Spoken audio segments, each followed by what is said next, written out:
Very good afternoon to all, and I extend a very warm welcome to Excellency, Special Presidential Envoy for Climate, Mr. John F. Kerry, Honorable Minister of Environment, Forest and Climate Change, Sri Bhupendra Yadav, Ms. Patricia Lesina, Charge d'Affaires, New Delhi, Sri R.P. Gupta, Secretary, Ministry of Environment, Forest and Climate Change, and members of the delegation from both the governments. We now have a launch event of climate action. We now have a launch event of climate action and finance mobilization dialogue under the India-US Climate and Clean Energy Agenda 2030 partnership. The launch of climate action and finance mobilization dialogue today will further strengthen the Indo-US climate relationship, which will drive climate change actions and financing across both countries. Now, may I request the Honorable Minister of Environment, Forest and Climate Change, Sri Bhupendra Yadav, to please take the stage to address the gathering.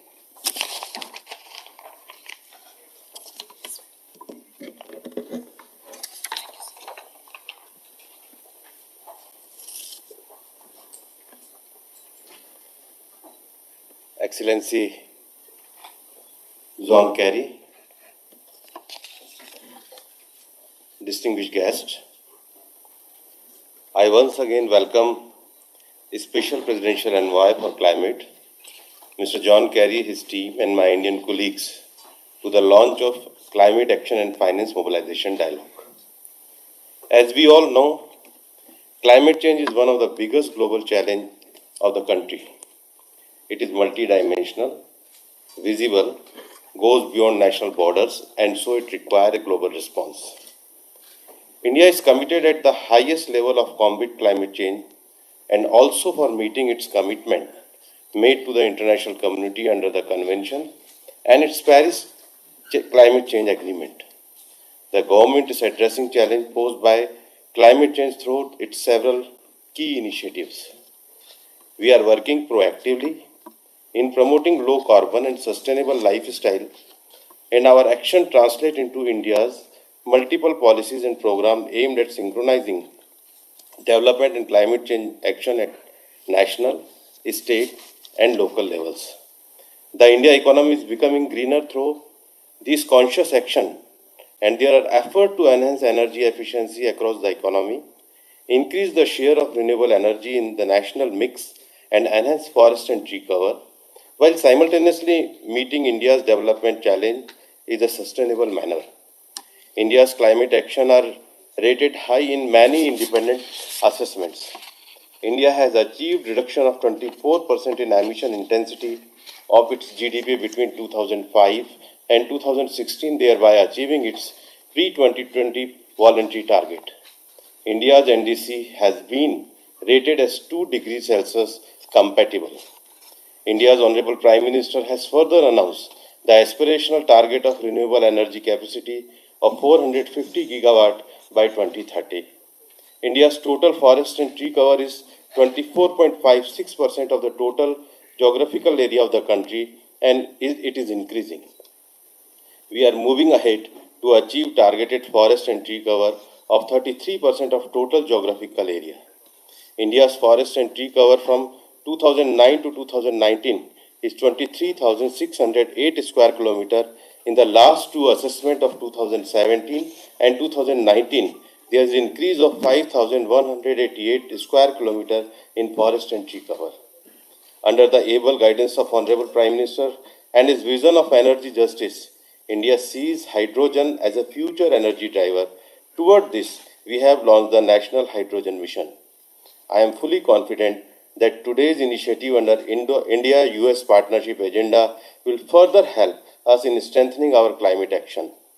As two mature and vibrant democracies, India and United States are natural partners with shared values. Our agenda encompasses all major pillars of our strategic priorities, including defense, security, energy, technology, education, and healthcare. Our growing economic engagement and deep-rooted people-to-people linkage with 4 million strong Indian diaspora in United States have played an important role in bringing the countries closer. During the launch of India-US Climate and Clean Energy Agenda 2030 Partnership at Leaders Summit on Climate in April 2021, Prime Minister Shri Narendra Modi and President Mr. Joseph Biden have made a statement to announce action to meet the goal of Paris Agreement. Climate Action and Finance Mobilization Dialogue of Agenda 2030 Partnership will provide both countries an opportunity to renewable collaboration on climate change while addressing the financial aspect. Recognize that India is already an attractive destination for global clean energy investment. I hope this dialogue will help to mobilize and deliver climate finance primary as grants of concessional finance as advised under Paris Agreement to strengthen climate action.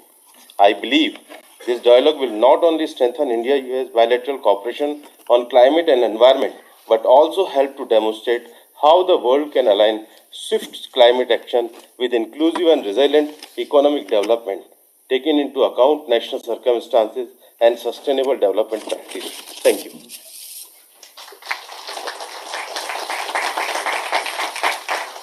Thank you, Honorable Minister for Environment, Forest and Climate Change. Now, may I request Excellency Special Presidential Envoy for Climate, Mr. John Kerry, for his remarks.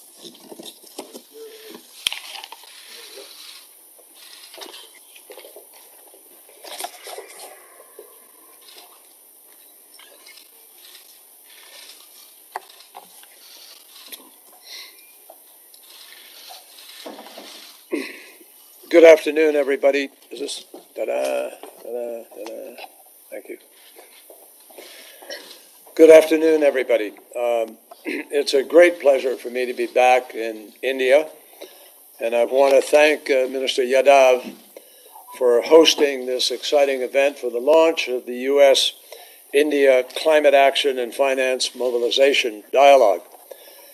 When I visited India last April, before we held the summit in Washington, before President Biden's summit, I was very pleased to be able to meet with and work with Prime Minister Modi to develop the U.S.-India 2030 partnership, which Prime Minister and President Biden then announced at the summit. The Agenda 2030 partnership established a climate and clean energy agenda as a core pillar of the U.S.-India relationship. And the CAFMD, as we refer to it in short, is one of the two main tracks of the Agenda 2030 partnership that we created at the summit. The other part of that is the Strategic Energy Partnership, which my colleague and friend, Jennifer Granholm, the Secretary of Energy, will conduct as we conduct ours. So there are two pillars here. Today, the Energy Department is represented by the Deputy Secretary, David Turk, who is here in the front row. This launch comes at a truly critical juncture with respect to the challenge of climate crisis. The IPCC report, most recently, built on the report of 2018 when they warned all of us. The best scientists in the world said to us, including scientists from India, that the world has 12 years within which to make the most important decisions to avoid the worst consequences of the climate crisis. Regrettably, we had a president who pulled out of that agreement for a period of years, but nevertheless, governors and cities in the United States continued the effort of the United States to live up to the Paris Agreement. So today's launch comes at a time when the most recent IPCC report makes it clear that the world is not yet getting the job done, that we are on a track to reach dangerous levels of warming on the planet, and we have all seen the evidence of that over the course of this last year. Fires, drought, mudslides, floods, record levels of rain. Just the other day here in Delhi, there was a remarkable rainfall. This is happening now all the time. floods that were predicted to only occur every 500 years, occurring every 5 or 10 years. And every one of us understands the basics of the science. To keep 1.5 degrees warming limit in reach and avoid even more catastrophic consequences of this crisis, we must take action now. We have to take action on short-term global emission reductions, because that's the way we're going to actually meet the challenge of the climate crisis. And we have to reach a net zero global standard by 2050. Is that something that President Biden is saying, or I'm saying? No. That's a matter not of politics, not of ideology. It is a matter of arithmetic and physics. It is what is happening because of the blanket of greenhouse gases that are warming the planet and warming the seas, the oceans, at a record rate where 90% of the heat goes, and also transforming the chemistry of the oceans more than it has been changed in millions of years. So, my friends, in the United States and in India, we are both taking action. In the US, President Biden has set out a very ambitious domestic plan to address this crisis, and we have begun implementing that agenda, from investing major new sums of money, public money, in infrastructure, to the launching of research and development programs that will set new standards for buildings, new standards for vehicles, and begin this transformation. No country can do this alone. And the world can't do it if everybody doesn't sign up to be part of the solution. That is why we are working to rally the world to address this massive challenge and to raise global ambition in the lead up to the meeting in Glasgow of all of the countries of the world that come together under this thing called the COP26, Conference of the Parties, number 26. Prime Minister Modi, in addition, President Biden has also set the very ambitious goal that by 2030, 50% of all the vehicles sold in the United States will be electric. And General Motors and Ford Motor Company and others have joined in this announcement and say they will do it. The President has also set a goal that by 2035, our power sector will be carbon-free. That means free of oil, free of gas, free of coal by 2035. Prime Minister Modi has also set very ambitious targets here in India. The target of 450 gigawatts by 2030 of renewable energy is one of the most powerful goals set in the world. And already you have reached about 100 gigawatts of that. I congratulate India for achieving that remarkable milestone. And India is a world leader in demonstrating that economic development and clean energy can go hand in hand. And we are absolutely confident that that 450 gigawatts as a goal can and will be reached. And we look forward to partnering with India in the context of what we're talking about here today in order to help bring finance and bring technology and other elements to the table in order to achieve it.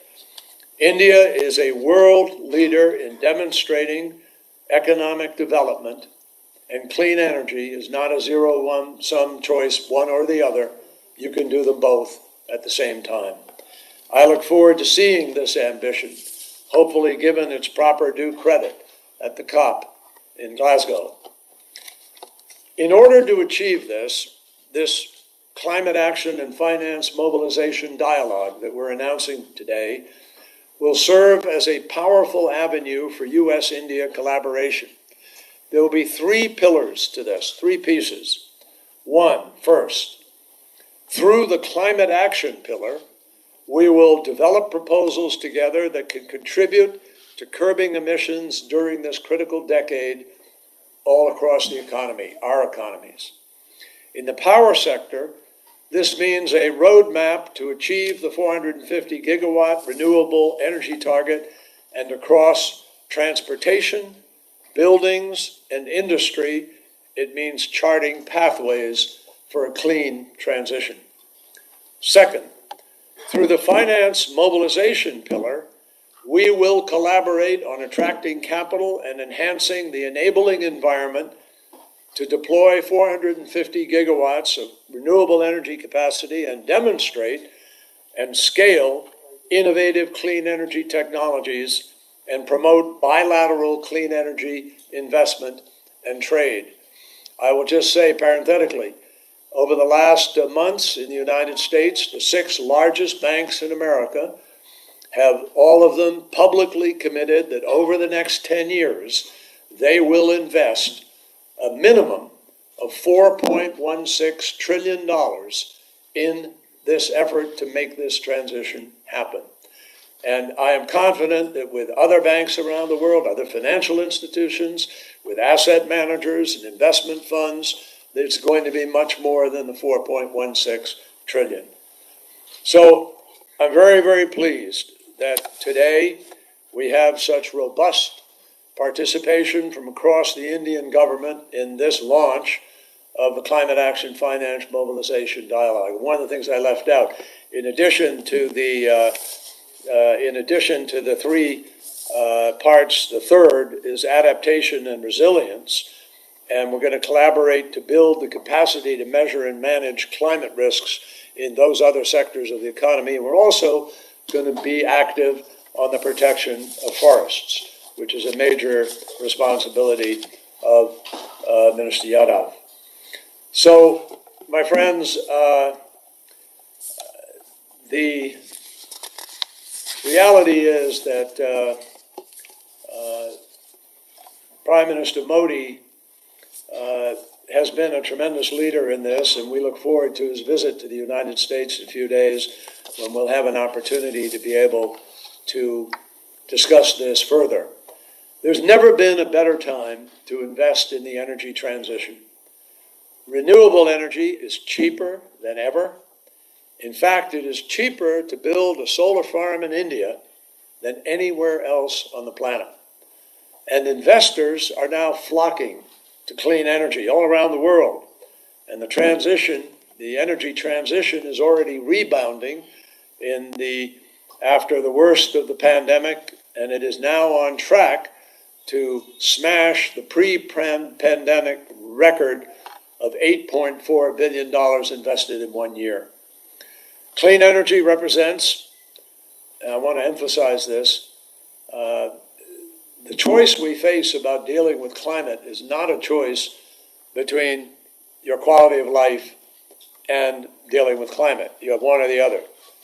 You can have them both.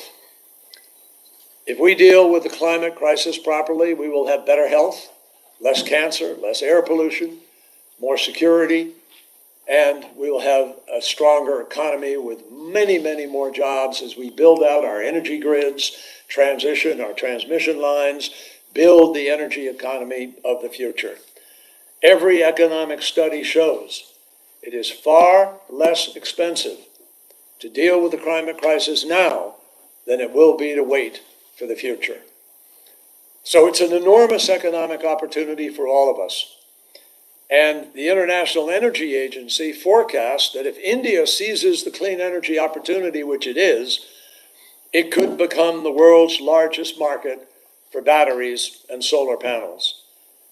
There is a major opportunity for us to coordinate our 2 countries in a way that expands our bilateral investment and trade in clean energy products and services to both of our economic benefit.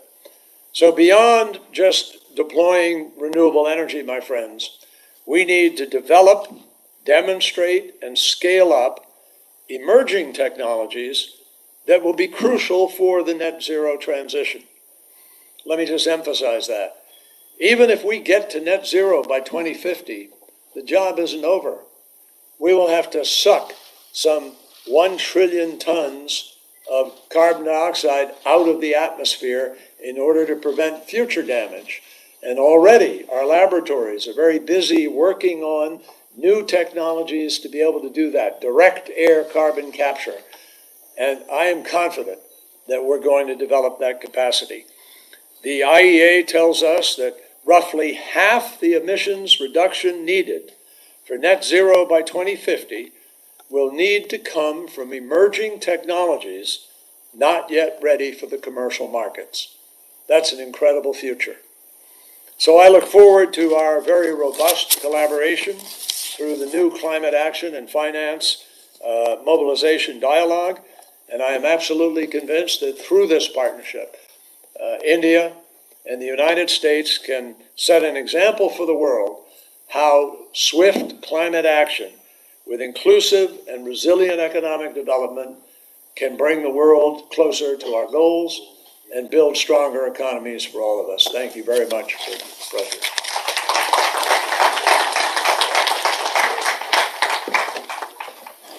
Thank you, Your Excellency, Special Presidential Envoy for Climate. With these concluding remarks, we declare the formal launch of the Climate Action and Finance Mobilization Dialogue. I thank all the respected dignitaries. Now I respect the members of both the delegation to come on stage for photographs.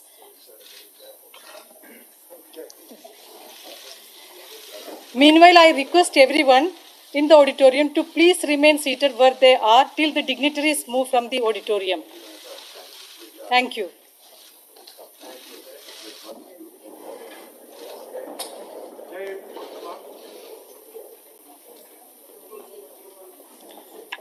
I request everyone in the auditorium to please remain seated till the dignitaries move the auditorium.